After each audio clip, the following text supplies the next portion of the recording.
Good afternoon विद्यार्थी मित्रांनो.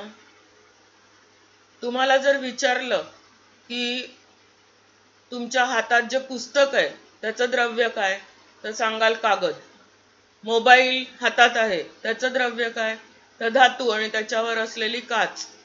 मोबाईलच्या आणि तुमच्या मध्ये काय आहे द्रव्य? हवा. तर याच्या आधीच्या इयत्तांमध्ये 7वी पर्यंत आपण शिकलोय की आपल्या सभोवती दिसणाऱ्या आणि दृष्टीला दिसू न शकणाऱ्या सुद्धा, उदाहरणार्थ हवा, सर्वच वस्तू कोणत्या तरी द्रव्यापासून बनलेल्या असतात. पेन असेल हातात तर त्याचं द्रव्य काय? प्लॅस्टिक. तुम्हाला जर ही यादी दिली तर या यादीचं पटकन तुम्ही वर्गीकरण कसं कराल? लाकूड आणि सिमेंट, स्थायीरूप, पाणी, सरबत, शीतपेय, द्रवरूप, पुन्हा माती, स्थायीरूप, हवा, वायुरूप. आता ही जी 3 नावं तुम्ही ऐकली, स्थायू, द्रव, वायू, ते आपण वर्गीकरणासाठी निकष म्हणून वापरले. त्यांनाच म्हणतात द्रव्याच्या अवस्था. आता हा एक प्रयोग आहे, हा तुम्ही घरी करून बघायचा आहे, मोहरीचे दाणे आणि रबर वगैरे घेऊन. याच्यातून सिद्ध काय होतं ते बघणार आहोत आपण. तुम्ही जर स्थायू बघितला कोणताही, आता इथे एक प्लेट दाखवली आहे, तर त्याच्या कणांमधलं अंतर अतिशय कमी असतं. त्याच्यानंतरची अवस्था द्रव. द्रवाच्या कणांमधलं अंतर मध्यम असतं, मध्यम अंतर आहे. आणि वायू, इथे फुगा भरलेला दिसतोय, हवा भरलेला फुगा, तर त्याच्या वायूच्या कणांमध्ये खूप अंतर असतं. तर ह्याला म्हणतात द्रव्याचं संघटन. जसं आपण आधीच्या प्रकरणात अणूच्या आतमध्ये डोकावून त्याचं अंतरंग बघितलं, तसं ह्या प्रकरणात आपण बघणार आहोत या ज्या अवस्था आहेत द्रव्याच्या किंवा वेगवेगळ्या प्रकारची जी द्रव्य आहेत ती कशी बनली आहेत, काय त्यांची वैशिष्ट्ये आहेत, त्याला म्हणतात त्याचं संघटन. ह्या तुम्हाला हे कण दिसत आहेत चित्रांमध्ये, ते डोळ्यांनी शक्यतो दिसत नाहीत कारण हे अतिसूक्ष्म पातळीवरचं चित्र आहे. खूप मोठे करून दाखवलेत ते कण, चित्र मोठी करून दाखवलेत. स्थायू, द्रव आणि वायू ह्या द्रव्याच्या भौतिक अवस्था आहेत. आता हे सगळे शब्द तुम्हाला नवीन आहेत. प्रवाहिता म्हणजे, समजा टेबलवर तुम्ही पाणी टाकलं तर ते एका ठिकाणी स्थिर राहत नाही, जिकडे उतार असेल तिकडे धावतं. कुठचाही द्रव, धबधबा वरून खाली कोसळतो, नळातलं पाणी वरून खाली येतं, पावसाचं पाणी आकाशातून जमिनीवर येतं, त्याला म्हणतात प्रवाहिता. दृढ हा शब्द कदाचित ओळखीचा असेल, कठीणपणा.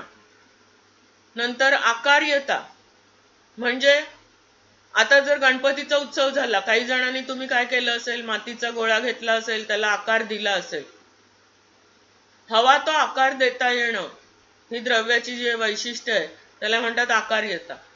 आणि स्थितिस्थापकता म्हणजे, एक रबर बँड हातात घेऊन बघा, तो जर ताणला तर त्याची लांबी वाढते आणि तो तुम्ही बल सोडून दिलं तर पुन्हा मूळच्या स्थितीला येतो, त्याला म्हणतात स्थितिस्थापकता. तर हे गुणधर्म आता कोणामध्ये आहेत? स्थायू कसे असतात? कठीण. पुस्तकाला हात लावा तुमच्या, कडक आहे ते. आकार्य, प्रत्येक स्थायू आकार्य असतोच असं नाही. मातीचा गोळा आकार्य आहे, स्पंज आकार्य आहे, तुमचं भाकरीचं आणि चपातीचं पीठ आकार्य आहे, मळलेला गोळा, की ज्याला गोळ्याला आई चपातीसारखा सपाट आकार देते, ते आकार्यता. किंवा कुंभाराकडच्या मातीचा गोळा, त्याला तो पणतीपासून मोठ्या माठापर्यंत कसलाही आकार देऊ शकतो. स्थितिस्थापकता हा गुणधर्म सुद्धा प्रत्येक स्थायूत नसतो. रबर बँड, स्पंज हे स्थितिस्थापक आहेत, की त्यांच्यावर बल लावलं तर त्यांचा आकार बदलतो, बल काढून घेतलं तर पुन्हा मूळच्या आकाराचे होतात. तर हा गुणधर्म, हे गुणधर्म आलटून पालटून फक्त स्थायूंमध्ये आढळतात. द्रवाला असं तुम्ही म्हणू शकता का की द्रव कठीण नाहीये, तो प्रवाही आहे. वायू सुद्धा प्रवाही आहेत. हवा सारखी इथून तिथे वाहत असते. तुम्ही जर दरवाजा खिडक्या उघडल्या तर तुम्हाला लगेच जाणवेल बाहेरची हवा आत येते.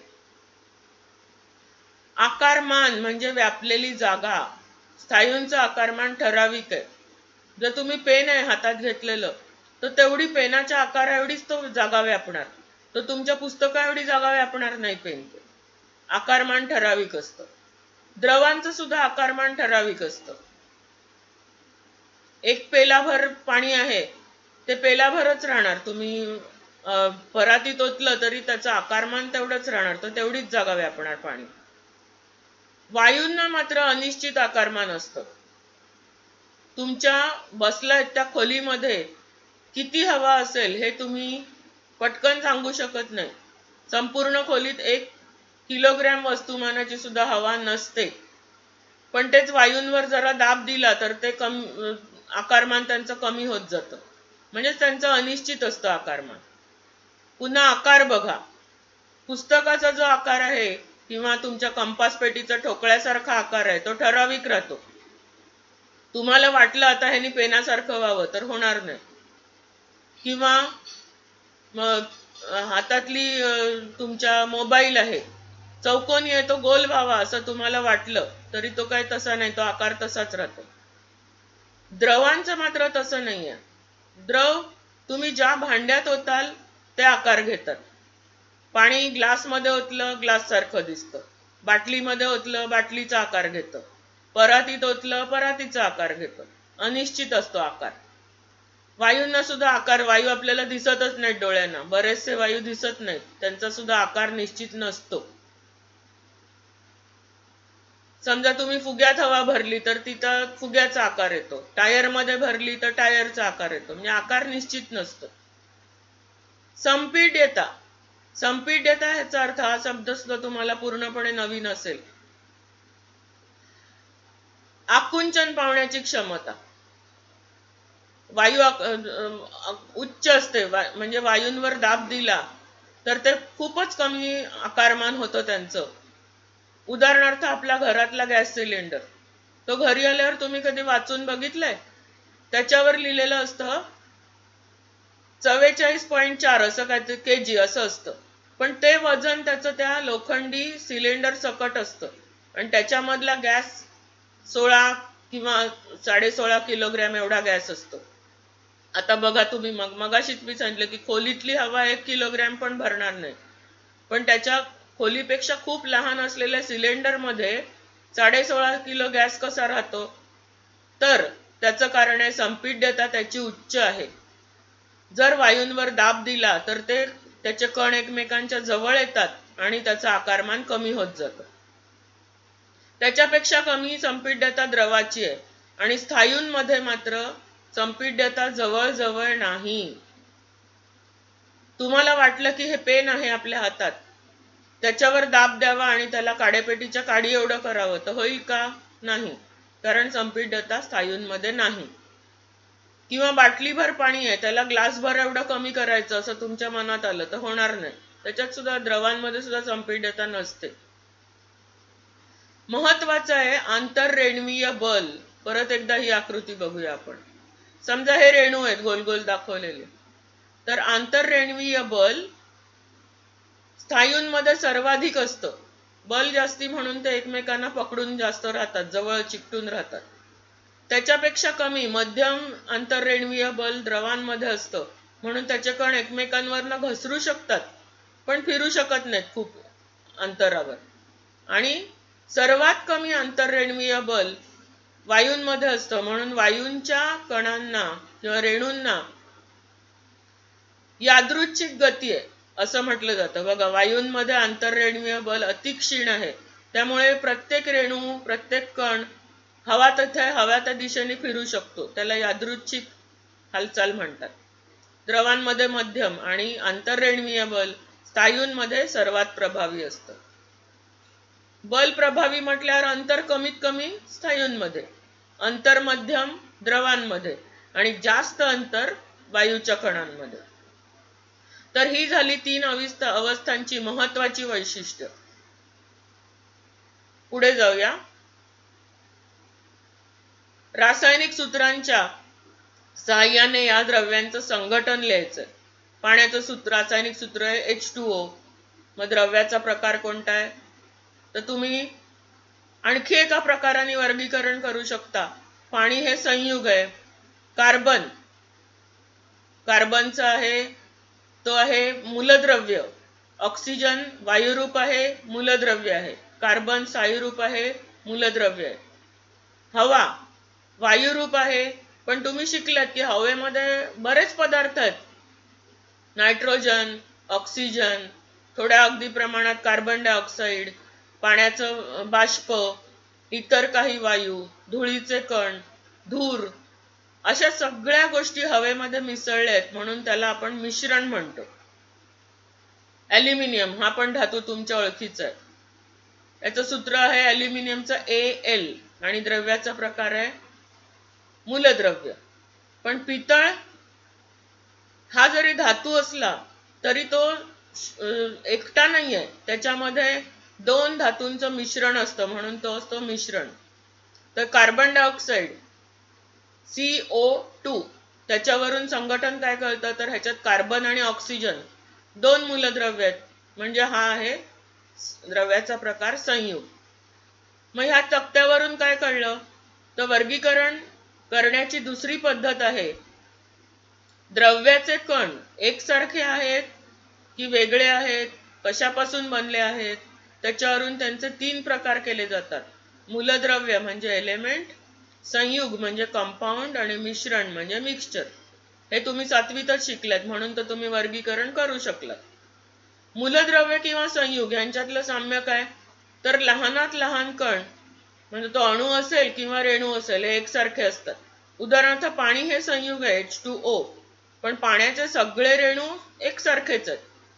ऑक्सिजन मूलद्रव्य असेल पण ऑक्सिजनचे सगळे रेणू एकसारखे आहेत. मिश्रणात मात्र लहानात लहान कण हे 2 किंवा अधिक प्रकारांचे असतात.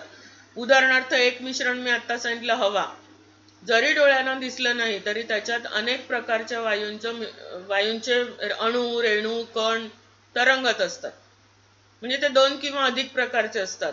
किंवा माती हे सुद्धा एक मिश्रण आहे. मातीमध्ये जर तुम्ही बघितलं तर दगडाचे छोटे कण आहेत, पालापाचोळ्याचे कण आहेत. जर तुम्ही चुंबक फिरवला तर त्याला लोखंडाचे कण चिकटतात. असे बरेच काय काय पदार्थ मातीमध्ये मिसळलेले असतात, ती सुद्धा मिश्रण आहे. मग ह्याच्यावरून काय कळतं, तर हे आता जे मी सांगितलं त्याचंच हे उदाहरण आहे. संयुग हवा ह्या मिश्रणात नायट्रोजन, ऑक्सिजन, आर्गॉन, पाणी म्हणजे वाफ, CO2 हे प्रथम घटक आहेत. पितळ तांब आणि जस्त या 2 धातूंचं एक जिन्सी मिश्रण आहे. त्याच्यात तुम्हाला तांब वेगळं आणि जस्त वेगळं दिसत नाही. तांब्याचा लाल रंग दिसत नाही, चांदीचा जस्ताचा चंदेरी रंग दिसत नाही, त्याच्याऐवजी या मिश्रणाचा पिवळा रंग दिसतो. ब्रॉन्झ मेडल ऐकलं असेल तुम्ही, त्या ब्रॉन्झ मध्ये तांब आणि कथील यांचे अणू असतात. आता ही मूलद्रव्य, संयुग आणि मिश्रण ह्यांचं आता हे संघटन हा ज्या धड्याचं नाव आहे संघटन, त्याचा अर्थ त्याची रचना. नायट्रोजनचे रेणू बघा, ऑक्सिजनचे रेणू बघा. इथे 2 नायट्रोजनचे अणू एकमेकांना जोडलेत, 2 ऑक्सिजनचे अणू एकमेकांना जोडलेत. नायट्रोजन आणि ऑक्सिजन जरी एकमेकापासून वेगळे असले तरी शुद्ध नायट्रोजन मध्ये सगळे एकसारखे आहेत रेणू, ऑक्सिजन मध्ये सगळे एकसारखे आहेत. म्हणजे मूलद्रव्याचा घटक पदार्थ एकच, म्हणजे ते स्वतः एकच घटक आहे. इकडे सर्व अणुरेणू समान असतात. तर आता संयुग बघूया. या दोघांपासूनच बनलेलं संयुग आहे नायट्रोजन डायऑक्साईड NO2. आता बघा, पांढरा नायट्रोजनचा अणू, 2 निळे ऑक्सिजनचे अणू, म्हणजे हा NO2 चा एक रेणू. पण सगळे NO2 चे रेणू एकसारखे आहेत बघा, 2 निळे मध्ये एक पांढरा. दुसरं संयुग आहे नायट्रिक ऑक्साईड NO, म्हणजे एक नायट्रोजन एक ऑक्सिजन. हा पांढरा नायट्रोजन, निळा ऑक्सिजन असं म्हणू आपण. तर सगळे NO चे रेणू एकसारखे. पण मिश्रण जर ह्या दोघांचं मिश्रण केलं, नायट्रोजन आणि NO2 यांचं मिश्रण केलं, तर इथे तुम्ही बघाल तर प्रत्येक रेणू वेगळा आहे. नायट्रोजनच्या रेणूमध्ये 2 पांढरे अणू दिसतात, तर NO2 च्या रेणूमध्ये 2 निळे आणि एक पांढरा ह्याच्या मिळून बनलेला NO2 चा रेणू दिसतो. इथे हे मिश्रण आहे किंवा N2 आणि O2 याचं हे मिश्रण आहे. मूलद्रव्याचे आणि संयुगाचे घटक पदार्थ ते स्वतः एवढेच असतात, पण मिश्रणाचे घटक पदार्थ 2 किंवा अधिक, मग ती मूलद्रव्य असतील किंवा संयुग असतील. मूलद्रव्याचे सर्व अणुरेणू एकसमान, तसेच संयुगाचे सुद्धा सर्व रेणू एकसमान, पण मिश्रणाचे मात्र रेणू किंवा अणू कोणताही कण असेल तर ते 2 किंवा अधिक प्रकारचे असतात.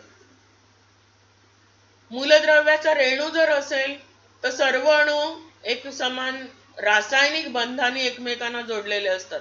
तुम्हाला वाटलं आता काहीतरी करावं आणि यांना वेगळं करावं, तर तुम्हाला ते जमणार नाही. रासायनिक बंधाने ते एकमेकाला जोडलेले असतात. इथे सुद्धा नायट्रिक ऑक्साईड मध्ये N आणि O एकमेकांना रासायनिक बंधाने जोडलेले. पण मिश्रणाचं तसं नाहीये.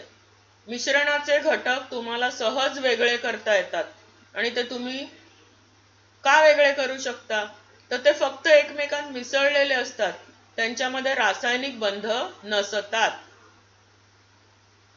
उदाहरणार्थ, हवा जरी दिसली नाही तरी त्याच्यातला नायट्रोजन वनस्पती अन्न तयार करण्यासाठी वापरतात. ऑक्सिजन, अन्न तयार करण्यासाठी नायट्रोजन, आपण श्वसनासाठी ऑक्सिजन घेतो. सगळी हवा आपल्या फुफ्फुसात जाते, पण रक्त त्याच्यातला फक्त ऑक्सिजन घेऊ शकतं ना, कारण तो इतर वायूंना रासायनिक बंधाने जोडलेला नाही. किंवा चिवडा, हे पण एक मिश्रण आहे. जर तुम्ही चिवड्याकडे बघितलं तर त्याच्यातले पोहे, काजू, शेंगदाणे, डाळ, मिरच्या, जे काही घटक आहेत ते वेगवेगळे दिसतात, एकमेकांना जोडलेले असतात का? नाही, ते फक्त एकमेकात मिसळलेले असतात. वेगवेगळ्या मूलद्रव्यांचे अणू किंवा रेणू वेगळे दिसतात. इथे दिसतंय तुम्हाला, ऑक्सिजनचे वेगळे आहेत आणि नायट्रोजनचे वेगळे आहेत. संयुगाचे सुद्धा, संयुगातील घटक मूलद्रव्यांचं प्रमाण ठराविक असतं. ते विशिष्ट रासायनिक बंधाने जोडले गेल्यामुळे त्यांच्या मूलद्रव्यांचं प्रमाण ठराविक असतं. उदाहरणार्थ, पाण्यामध्ये H2O म्हणजे 2 हायड्रोजन आणि 1 ऑक्सिजन असंच प्रमाण असणार. तुम्हाला वाटलं म्हणून दोनाचा एक एक अणू घेऊया, तर तसं होत नाही. मिश्रणात मात्र घटक पदार्थांचं प्रमाण बदलू शकतं. ह्याचं एक छान उदाहरण लिंबू सरबत. लिंबू रस, साखर आणि मीठ आणि पाणी याचं प्रमाण आपण आपल्या आवडीप्रमाणे, एखादा माणूस सांगतो मला साखर कमी घाला हा, मग आपण साखर न घालता किंवा थोडीशी घालून लिंबू सरबत बनवतो. दुसरं कोण सांगतं मला लिंबू आणि साखर आणि पाणी तीनच हवंय, मीठ घालूच नका, तसं सरबत बनतं. म्हणजे प्रमाण बदलू शकतं, कमी जास्त होऊ शकतं. पण लिंबू सरबतावरच पुढे जाऊया. घटक पदार्थांचे गुणधर्म राखले जातात. सरबताचा एक घोट घेतला तर तुम्हाला लिंबाची आंबट चव लागते, साखरेची गोड चव लागते आणि मिठाची खारट चव लागते. म्हणजे त्यांचे गुणधर्म बदलले का? तर नाही. मिश्रणामध्ये घटक पदार्थांचे गुणधर्म बदलत नाहीत, कायम राखले जातात. याच्या अगदी उलट आहे संयुग. संयुगाचे गुणधर्म घटक मूलद्रव्यांच्या गुणधर्मापेक्षा वेगळे असतात. याचं एक छान उदाहरण पुन्हा पाणी. हायड्रोजन आणि ऑक्सिजन या 2 मूलद्रव्यांनी बनतं. हे 2 खरे वायू आहेत, पण त्यांच्यापासून बनलेलं पाणी मात्र द्रवरूप आहे. हायड्रोजन स्वतः जळतो, ऑक्सिजन ज्वलनाला मदत करतो. तर याच्या उलट पाणी मात्र आग विझवतं. म्हणजे त्याचे गुणधर्म मूलद्रव्यांपेक्षा एकदम वेगळे. ही झाली या तिघांची वैशिष्ट्य. याच्यातले फरक विचारले जातात. संयुग आणि मिश्रण याच्यातले फरक लिहा किंवा मूलद्रव्य आणि संयुग याच्यातले फरक लिहा. तर फरक विचारल्यावर तुम्हाला हे मुद्दे लक्षात ठेवायचे. घटक कसे असतात, रेणू कसे असतात, रासायनिक बंधाने जोडलेले असतात की नसतात, मूलद्रव्यांचं प्रमाण, घटकांचं प्रमाण कसं असतं, ठराविक असतं की बदलू शकतं, आणि सर्वात महत्त्वाचं गुणधर्म बदलतात की तसेच राखले जातात. तर हे 4 जे मुद्दे आहेत ते फरकाचे मुद्दे आहेत. विशेषतः नेहमी संयुग आणि मिश्रण ह्याच्यातले फरक विचारले जातात. हे 4 तुम्ही लक्षात ठेवायचं. आता तुमच्या ओळखीच्यातले 2 आहेत, पाणी आणि दूध. पाणी संयुग आहे. का बरं? तर हायड्रोजन आणि ऑक्सिजन यांच्या मूलद्रव्यांच्या संयोगाने, रासायनिक संयोगाने बनलेलं संयुग आहे. वजनी प्रमाण 8:1. याचा अर्थ ऑक्सिजनचं वजन 8 पट असतं हायड्रोजनच्या. तर आता जे मी सांगितलं, ज्वलनशील वायू आहे, ऑक्सिजन ज्वलनाला मदत करतो. पाणी द्रवरूप आहे, ज्वलनाला मदत करत नाही, उलट आग विझवतं. दुधाला मिश्रण का म्हणायचं? दुधातले घटक तर डोळ्याने तुम्हाला वेगळे दिसत नाहीत, चिवड्यासारखे किंवा मातीसारखे. मग ते कसलं मिश्रण आहे? तर पाणी, दुग्ध शर्करा, साखरेची गोडसर चव लागते ना दुधात. आई दूध तापवते तेव्हा साय येते ना वर, म्हणजे स्निग्ध पदार्थ आहेत, प्रथिन आहेत, आणखी काही नैसर्गिक पदार्थांचं हे एक छान मिश्रण आहे, एक जिन्सी मिश्रण. स्त्रोत असेल त्याप्रमाणे घटकाचं प्रमाण वेगवेगळं असतं. गाईच्या दुधात स्निग्ध पदार्थ 3 ते 5%, त्याची साय पातळ येते बघा. तर म्हशीच्या दुधात हेच प्रमाण 6 ते 9%, जवळजवळ दुप्पट. त्यामुळे म्हशीच्या दुधाची साय जाड असते. दुधात निसर्गतःच पाणी हा घटक मोठ्या प्रमाणात असतो, म्हणून ते द्रव अवस्थेत आढळतं. दुग्ध शर्करेच्या प्रमाणावर त्याची गोडी ठरते. म्हणजेच घटक पदार्थांचे जे गुणधर्म आहेत ते दुधात कायम राखले जातात. पाण्याचं द्रवरूप राखलं जातं, साखरेचा गोडवा राखला जातो. म्हणजेच दूध हे मिश्रण आहे. आता ही जी मूलद्रव्य संयुग आणि मिश्रण आपण शिकलो, त्यांचे सुद्धा पुन्हा काही प्रकार आहेत. ते कोणते आहेत? तर इथे तुम्हाला एक प्रयोग दिलाय. लोखंडाचा खिळा, तांब्याची तार, ॲल्युमिनियमची तार आणि कोळशाचा तुकडा. चकाकी कोणाला आहे याच्यापैकी? तर ह्या तिघांना आहे, लोखंड, तांब आणि ॲल्युमिनियम. कोळशाला चकाकी नाहीये पृष्ठभागाला. जर ह्या चौघांना तुम्ही ठोकलं तर काय होतं? खिळा, तार आणि ही जी ॲल्युमिनियमची तार आहे ते पसरट होत जातात. तर कोळशाच्या तुकड्याचे मात्र बारीक तुकडे होतात, ठिसूळ. मग मूलद्रव्य, कोळसा म्हणजे होतं मूलद्रव्य कार्बन, आणि ही 3 त्याच नावाचे आहेत, लोखंड, तांब आणि ॲल्युमिनियम. काही मूलद्रव्य चकाकी असणारी असतात, बहुतेक सगळे ते धातू आहेत. त्याच धातूंमध्ये ठोकल्यावर पसरट होत जाणारी मूलद्रव्य आहेत, लोह, तांब, ॲल्युमिनियम. तर ठोकल्यावर तुकडे होणारी म्हणजे ठिसूळ मूलद्रव्य आहेत कार्बन. या सगळ्या गुणधर्मांवरून आणखी काही गुणधर्म आहेत जे पुढे पुढे तुम्ही शिकणार आहात. मूलद्रव्यांचे 3 प्रकार केलेत, धातू, अधातू, आणि ह्या दोघांचंही काही गुणधर्म दाखवणारे मधलेच आहेत धातू सदृश. या तिघांचा जास्त अभ्यास आपण, जे 7वं प्रकरण आहे ते त्याचं नावच आहे धातू व अधातू, त्याच्यामध्ये याचा जास्त अभ्यास करणार आहोत. सध्या फक्त एवढंच लक्षात ठेवा, पुढच्या प्रकरणात मी विचारणार मूलद्रव्यांचे प्रकार कोणते? तर धातू, अधातू आणि धातू सदृश. तसेच संयुगांचे पण प्रकार आहेत. त्याच्यासाठी तुम्हाला ही रचना कायम ठेवायची. हा प्रयोग शाळा सुरू झाली की दाखवला जाईल. बाष्पन पात्रामध्ये, म्हणजे ही ती वही घ्यायची, स्टँड घ्यायचा, त्याच्यावर जाळी ठेवायची, त्याच्यावर बाष्पन पात्र ठेवायचं आणि स्पिरिटच्या दिव्याने किंवा बर्नरनी बाष्पन पात्राला उष्णता द्यायची. पहिल्यांदा त्याच्यात कापूर ठेवला. कापूर उष्णता दिल्यावर थोड्या वेळाने बघाल तुम्ही तर त्याची वाफ होऊन निघून जाते आणि काहीच शिल्लक राहत नाही. इथं जर साखर टाकली तुम्ही तर काय होईल? वाफ येईल बाहेर आणि थोड्या वेळाने त्या साखरेचा रंग चॉकलेटी होईल, मग काळा काळा कोळशासारखा होईल. बाष्पन पात्र स्वच्छ केलं, मीठ ठेवलं आणि उष्णता दिली तर मीठ सुद्धा आधी तापतं, तडतड आवाज येतो आणि मग त्याचा पावडर सारखा अवशेष शिल्लक राहतो. असे वेगवेगळे पदार्थ आहेत. चुनखडी पटकन मिळत नाही म्हणून मी मीठ सांगितलं.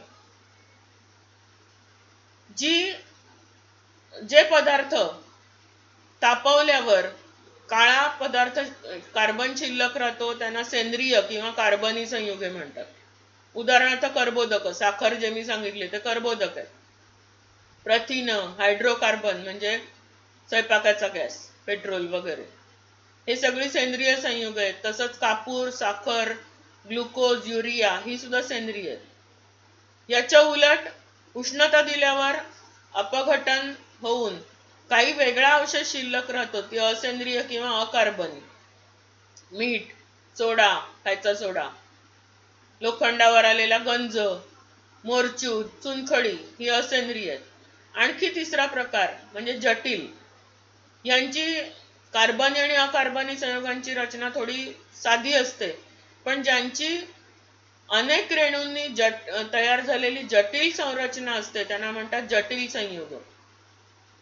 याच्यामध्ये मध्येच कुठेतरी धातूचे अणू सुद्धा असतात.